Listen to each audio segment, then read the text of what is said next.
Bonjour, Bonjour. ravi de vous accueillir. Est-ce que vous pouvez vous présenter, s'il vous plaît? Oui, je m'appelle Roberto, je suis mexicain. Ça fait 8 ans que j'habite en Suisse et je travaille pour Ecom, Agroindustria. Oui, je suis responsable de la recherche du marché du coton. Mhm.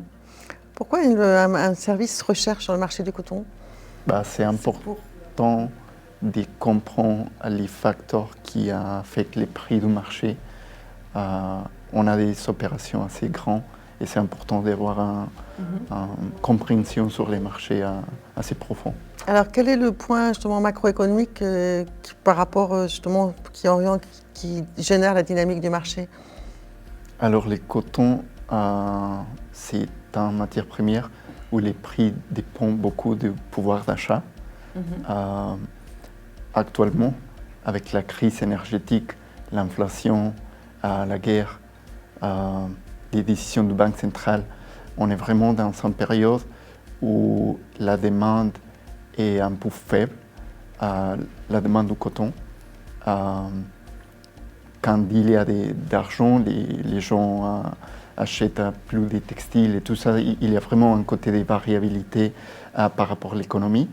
Et maintenant, on voit qu'avec la crise énergétique, l'impact sur les factures, surtout qu'on va voir cet hiver, la demande, ça a baissé. En général, les prix du coton, ça baisse. Et oui, c'est ça. Il y a un point, les points macroéconomiques, pour l'instant, c'est assez grand. Et donc c'est ça qui prime qui fait baisser les cours en fait, surtout c'est le contexte macroéconomique en fait et la perspective d'une récession. Exactement, c'est ça. Qu'on nous annonce.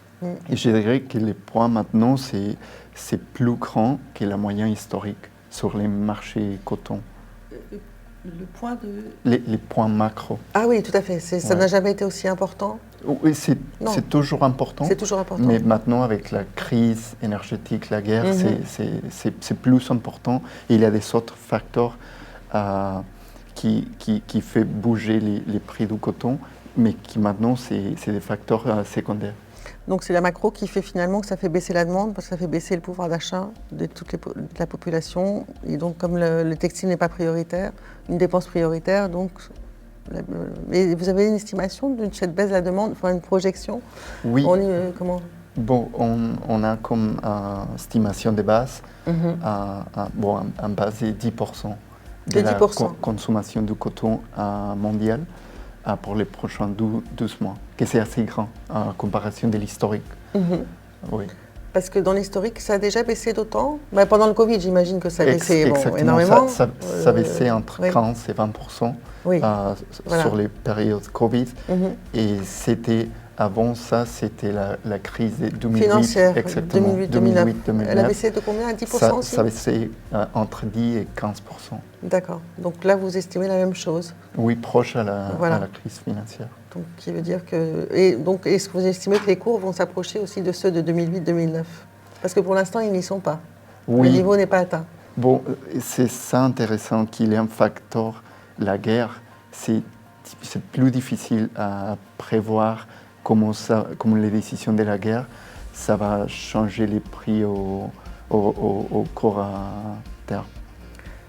Que la guerre change les prix? Oui, exactement. S'il y a une décision sur, s'il y a une décision sur la production et la distribution de l'énergie sur l'Europe, surtout, ça va soit aider à baisser ou monter la demande en plus.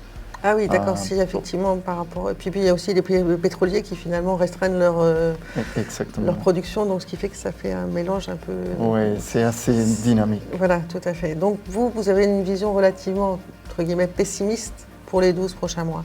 Oui, mais malheureusement. On dit que quand même la production va baisser aussi, donc il pourrait y avoir un rééquilibre. Pour l'instant, on n'en tient pas compte dans le prix du marché. Mais est-ce que ça pourrait, après, au mois de l'année prochaine, au premier semestre ou au trimestre, est-ce que ça pourrait changer un peu la donne?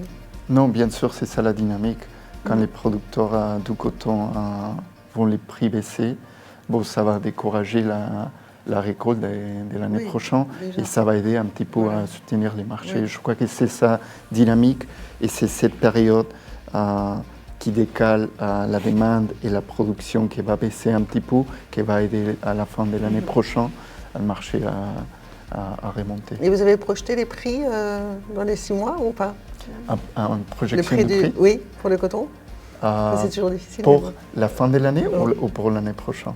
Pour les 6 prochains mois. Disons la fin de l'année, puis après le début de l'année prochaine. Oui, je crois que le marché il reste toujours faible, avec un risque de baisser encore plus, proche à 75 cents. Mais après, je crois qu'il y a cette dynamique d'un récolte qui peut-être qui va être plus petit l'année prochaine.